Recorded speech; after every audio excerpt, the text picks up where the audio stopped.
بص يا اخوان، انا شديت الكورساج. انا ركبت فيه الكاب وركبت فيه البطانه، شديته على السفنج. بعد ما شديت السفنج على المانيكان، طبعا السفنج بيعمل شغل شويه ان هو يدي حجم اكبر كده عشان نصرف. بس احنا بناخد القماشه المتطرزه، هي ليها اتجاه فوق وتحت.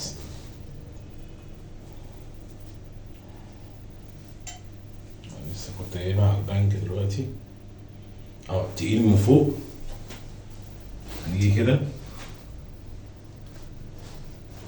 هنشوف القماشه المتطرزه ايه واصله معانا لغايه الجنب.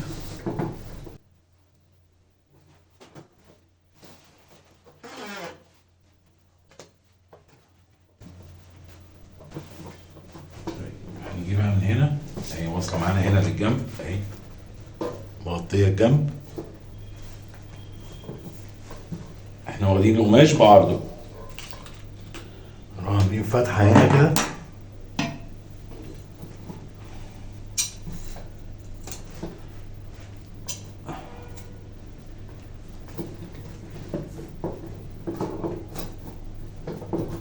بس انا بعلق القماشه اهي،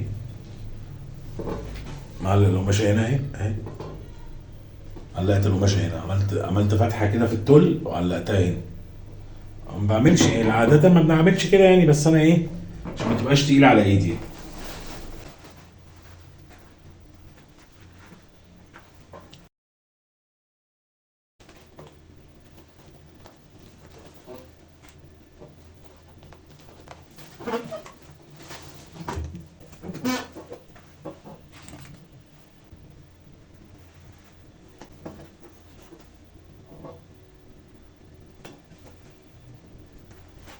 انا سقطت لكم مانيكان شويه عشان يبان.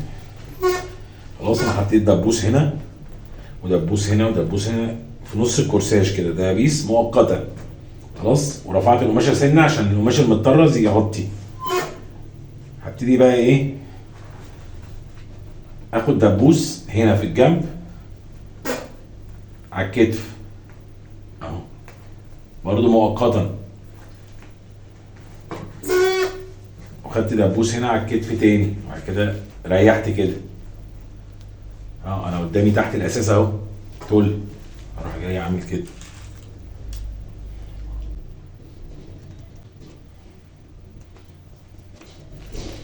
انا بشد على سفنج. السفنج بيريح طبعا في الشد، في التلقيط. هاجي الجنب التاني اهو، حاطط الدبوس اهو هنا. الدبوس ده هيتعدل دلوقتي، بس الصبر بس. بشد كده تاني اهو.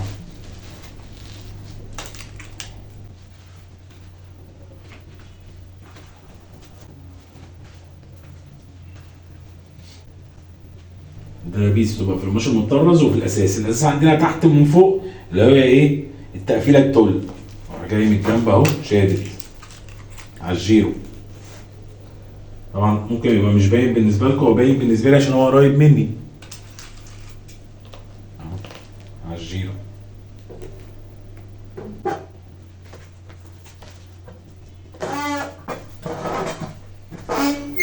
خلاص، اجي بقى هنا. طبعا انا كنت معلق القماشه، اروح فاتح كده ومدي ايه عشان اريح بقى اهي. خلاص، زي تقط كده طويل، بس اهو دخلت وسط الرسمه، بس ما وصلتش قبل الكولا عشان اريح بقى الجنب ده لوحده، واريح الجنب ده لوحده اهو. رمى معانا هوا اهي، عايز يتسحب اهو. واخد الزياده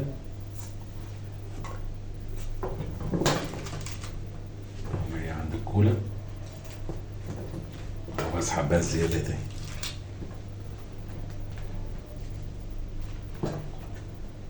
اهو الدبوسه اللي انا كنت حاطه مؤقتا اهو واقف اهو، الدبوسه اهو اهو. اروح جاي كده، انا بدبس في ايه، في الاساس بتاعي اللي هو ايه، اللي هو التقفيله التل اللي من تحت. طبعا انا بغرز الدبوس ومطمن عشان تحتيه سفنج. بعد ما القط لما اجي اشد الدبوس اشد الكورساج هيطلع من السفنج بسهوله. يبقى السفنج بيفيد في ايه؟ في الشد على المانيكان، بس مش في كل الاحجام. هو المقاس يعني المقاس عشان صغير فالسفنج مغلس عليه شويه على الكورساج. حتى تلاقوني انا حطيت كاب تاني عشان يظبط الكاب الاساسي بتاع الكورساج، حطيته بس كده فوق السفنج، ان السفنج داخل جوه البومبي بتاع الصدر من كلكعه.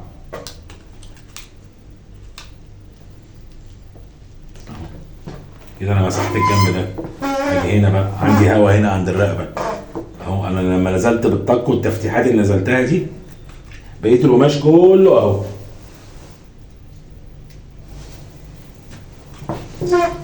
كده بنشد الجزء اللي فوق اهو.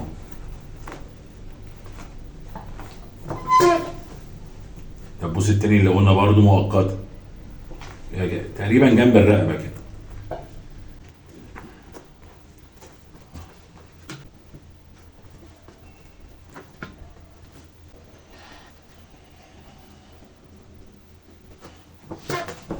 يعني فرصه الجو هادي تقريبا لسه كركر منها وراوح.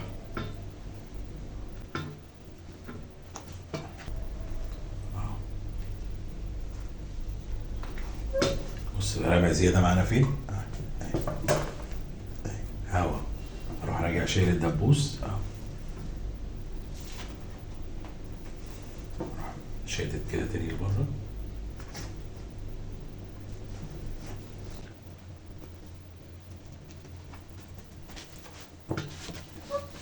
نشتغل بقى ايه؟ قصاد الخياطه بتاعت الكب هنحط مثلا دبوس هنا. نسحب الهواء كده، نسحب الهواء كده، دبوس الناحيه التانيه.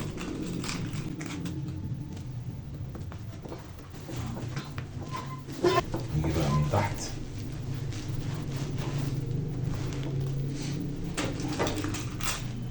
نبتدي ايه؟ نسحب لتحت كده. احنا مدبسين دبابيس في النص هنا. فين؟ نبتدي نروح عاملين كده اهو. عندنا اهو كل ده طاير لسه. بصوا رفعت لكم المانيكان عشان تشوفوا الجزء اللي تحت. خلاص احنا حطينا دبابيس هنا، سحبنا الهواء كده، وحطينا دبوس صيد الخياطه بتاعت القصه اللي هي بتاعت البنسه بتاعت الكابو اهو. بعد كده احنا قلنا اتفقنا على بقيه القماش كله هنا، واحنا اخدنا القماش هنا يغطي بس ايه؟ الجنب. اول ما نشد لسه هيغطي زياده. خلاص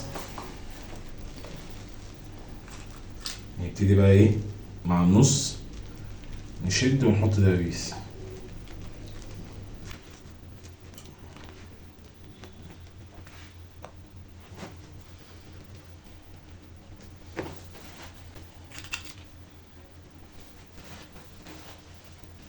دبوس قصاد القصة من هنا، ودبوس من هنا. قصاد الخياطة من هنا وقصاد الخياطة من هنا. زي اللي حطيناه من فوق. من تحت الكاب اسحب كده بايدي اهو. بص انا بسحب اهي القماش اهو، بسحب كده بايدي خلاص. وتحت الكاب، تحت بومبي الكاب اهو دبوس. ممكن يريح معايا سنه ارجع اشده تاني برضه من هنا اهو. اروح ساحب كده اهو بقيه القماش كله اهو. اهي اروح ساحب كده سنه. تمام.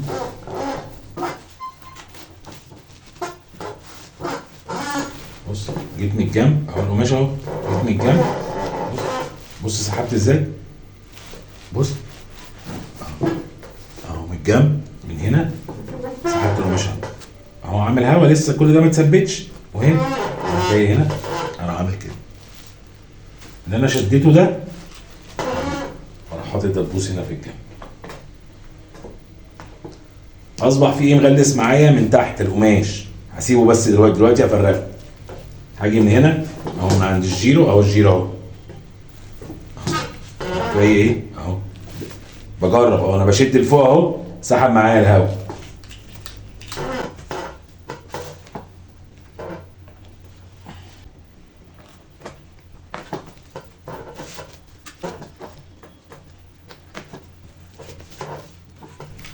هنيجي من هنا اهو الجيرو اهو.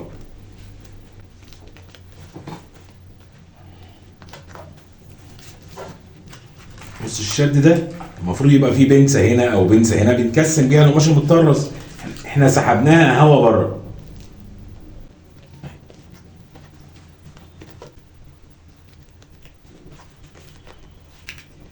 يعني المفروض يبقى ايه مطرح البنسه تعمل بنسه كده، انا بشدها اهي تبقى بره. يبقى انا كسمت كده القب كله غير لا بنس ولا يحزنون. وبعدين وانت بتشد هو المانيكان هتلاقي القماش على المانيكان جاي معاك، بالذات على السفنج يعني بيبقى اسهل ان هو يبقى عادي. ولا في بنسه ولا في حاجه. من تحت قلنا مغلس اهو، هروح جاي من هنا شادد وحاطط الدبابيس في الجنب بتاع الكورساج شادد تاني. بعد ما افرغ ده، بس هفرغ ده اشيل بقيه القماشه بقى، اهي بقيه القماشه اهي من تحت وبقيه القماشه من الجنب. ده عرض القماشه عشان الرسمه جايه كده عرض القماشه، وده الطول اللي هو 2 متر 3 متر. شد من الناحيه دي. بص انا جيت اهو كورساج اهو خلاص كل ده ممسوح اهو، جيت من هنا قصاد جنب الكورساج، رحت جاي من هنا بتعمل كده شد معايا. ظبط طبعا المانيكان عشان انا ايه شغال لوحدي مفيش حد ماسك. راح جاي ماسك بايدي التانية وحاطط دبوس اهو، عمل كوسر وعمل كوسر هنا وبتاع. ابتدي اشد تاني اهو، شديت تاني شديت تاني اهو.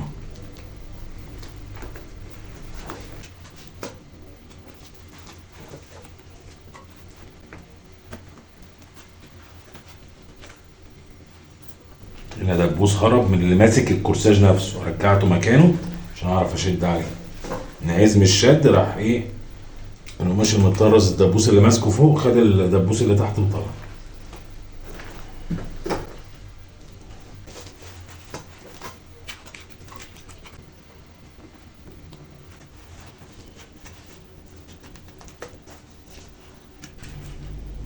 بس حطيت الدبوس انا في القماش المطرز ورا بعيد عن الكورساج عشان يشد بس معايا شويه عشان يشملك.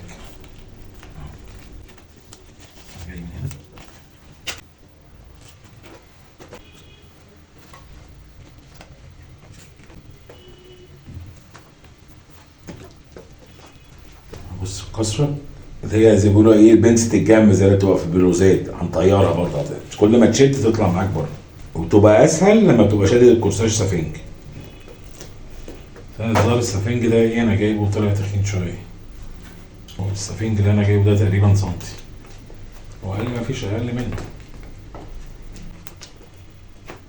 بص خلاص بقى هنا اتعصر قوي. بص انا ما حطيتش دبابيس تحت ولسه في هواء، لازم عشان يتشد لتحت يتشد لتحت من هنا.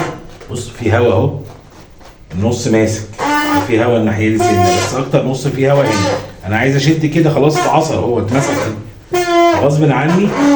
غصب عني صوت المانيكان اسف، غصب عني لازم اروح ايه معرش بقى شايل بقى القماش بقى المتطرز خالص وابتدي بقى ايه اصفيه، وبعد كده ابتدي اشد تاني اجيب المقص بتاع الخرز وجاي اجي من هنا من تحت شويه، مش لازم على الرسمه قوي يعني. احط ايدي شويه عشان تشوفوا اهو. اهي بص هنا كان مشدود، اول ما ابتدي اضرب فيه بالمقص اهو ابتدى بقى ايه كل العبعبه دي تروح.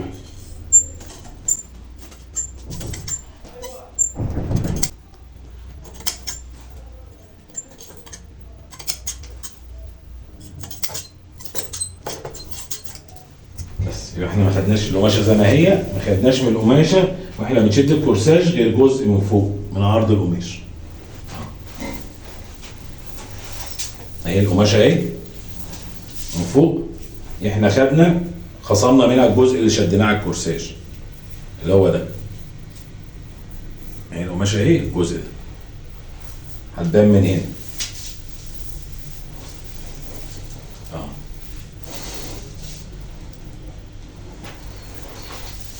نكمل بقى.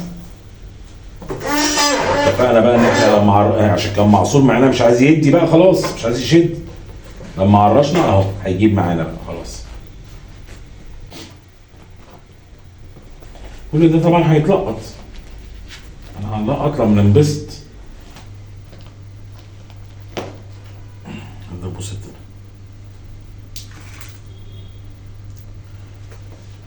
بص خلنا انا بثبت ساعات، بثبت القماش المتطرز بالشعر، وساعات على مكنه الخياطه، على مكنه الخياطه، وساعات بثبته بالشعر او بالصرمه على مكنه التطريز. في كل الاحوال مفيش مكنه ما بتكسرش ابر، غصب عنك لازم تكسر ابر. تلبس ساعات، تلبس معايا في الخرز مع لمعه الخرز ما بقاش شايف، لازم تكسر ابر.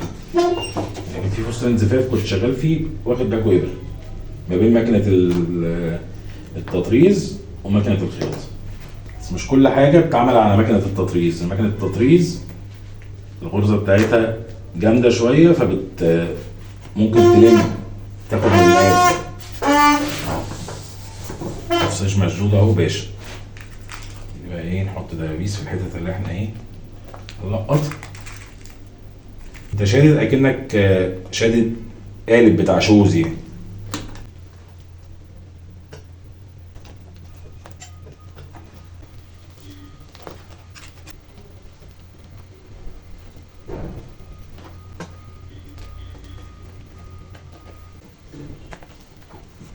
انا بدبس عشان انا بلقط على الرسمه، عشان انت وانا ببص كده عشان انا قريب بحس ان الكورساج جوه حاجه ومن فوق حاجه، عشان اللي فوق ده مشدود فبحس ان هو بعيد، فانا بدبس عشان كل ده يتلقط مع بعض.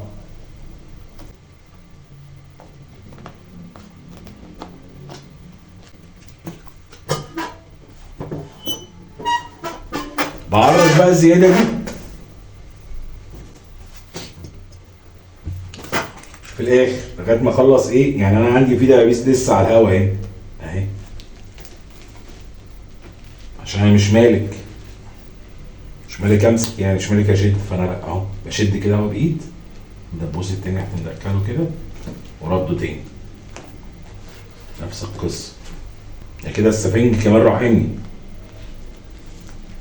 والسفنج هيرحمني برضو في التلقيط.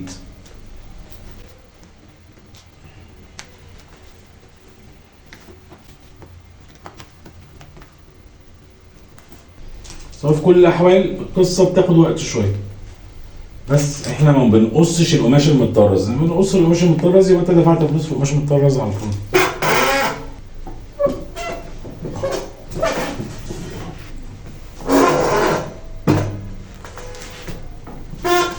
من هنا الكتاف والدوران بتاع الرقبه، الكتف التاني والجيرو والجناب، ومن تحت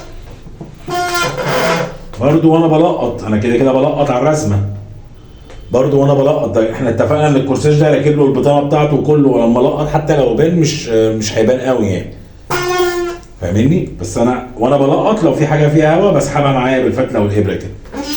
تمام.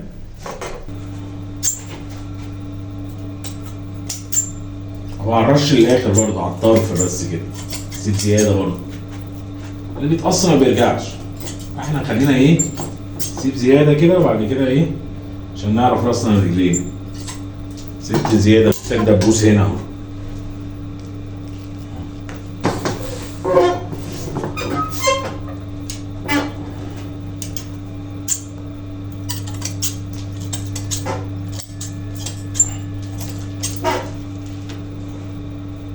الدبوس اللي كنت حاطه اكنه ايه، اكني مسمر بيه الدنيا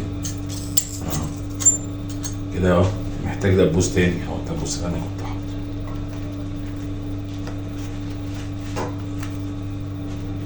الشد دوا انا مصفي بيه البنسه اللي هي ايه، اللي هي بتكسم القماش المتطرز.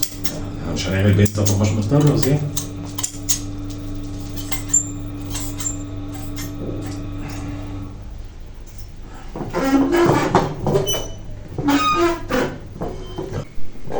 بصوا يا اخوانا، هي اخر حته في التلقيط. طبعا انا ما رضيتش اصور لكم التلقيط كله عشان ما تتنفخوش. طبعا انا ايه، انا ملقط على كله، نقط على الرسمه كلها. ولو فات مني حاجه بتبقى حاجه بسيطه، حتى التحديد بتاع المفروض اللي هسرجه طبعا انا بشيله من على المانيكان وبعد كده بسرجه بقى ايه على المكنه في الداير، يعني من هنا ومن هنا، فاهمني؟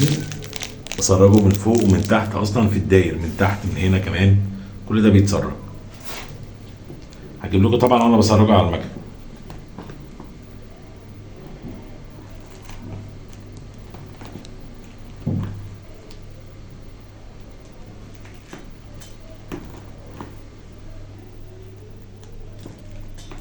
طلقته خد مده طبعا،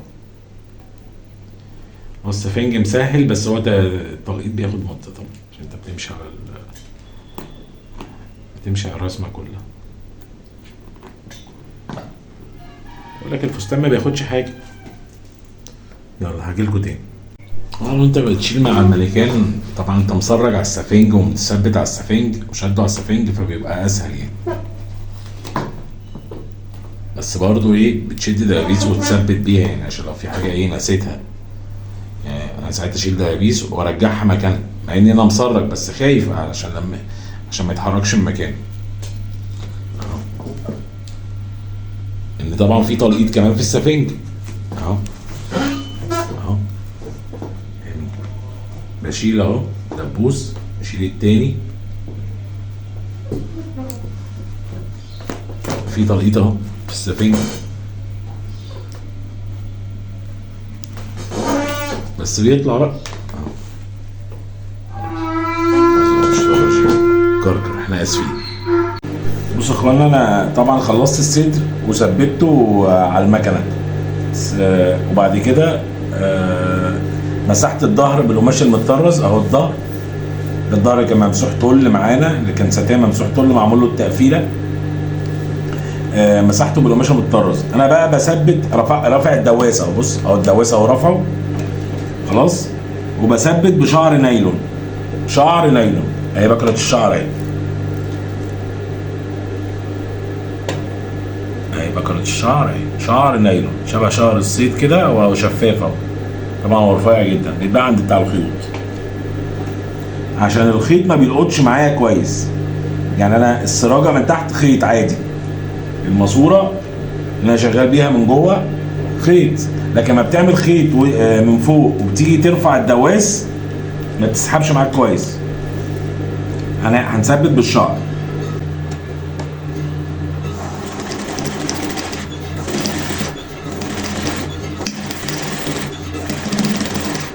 كده كده رافعين الدواس بتاع المكنه، ممكن نشيل الدواس خالص يعني عشان تشوف اهي مخيطه اهي ثابته اهي مفيش حاجه. تبعد عن التطريز على قد ما تقدر. بعد ما بتخلص بتعرش بالمقص بتاعك اللي هو بتاع الخرز، تعرش بقى القماش المتطرز. تبتدي بقى ايه، في ناس بتقفل من غير ما تكسر الخرز برضو، بتروح مقفلها بشعر ترفع الدواس. لا انا بكسر بقى واقفل بالخيط عادي.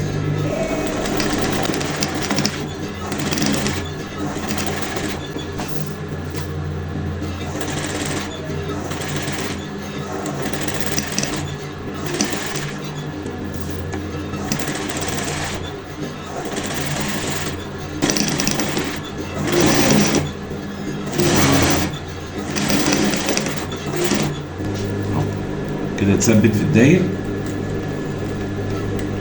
طبعا احنا الصدر كله لقطناه، الظهر المفروض يتلقط زيه في النص، لا انا حاطط دبابيس اهي، حاطط دبابيس من ورا اهي. انا بقى اعمل ايه؟ اروح داخل بالمكنه اكني بخيط عادي.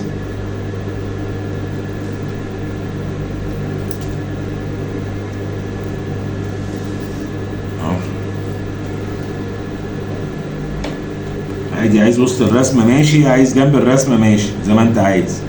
اسحب الشعر رخم ان هو ما بيبقاش باين شويه عشان هو شفاف زي شعر الصيد بس بكره خيط. تيجي بقى هنا مريح الدنيا جاي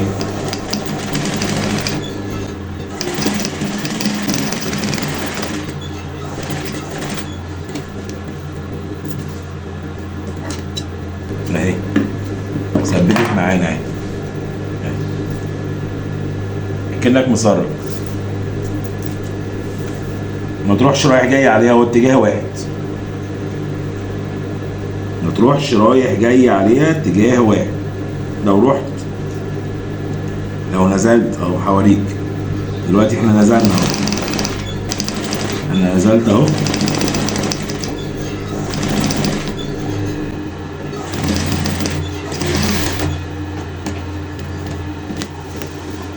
عشان نزلت حركت الاتجاه بتاعي غرزت.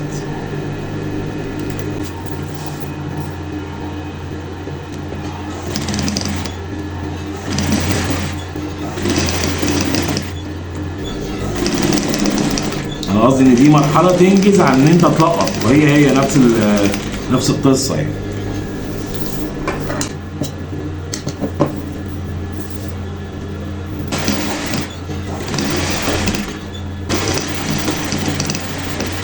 هي مكنه خياطه مش مكنه تطريز، واحنا بنثبت يبقى اتجاه واحد نازلين كده.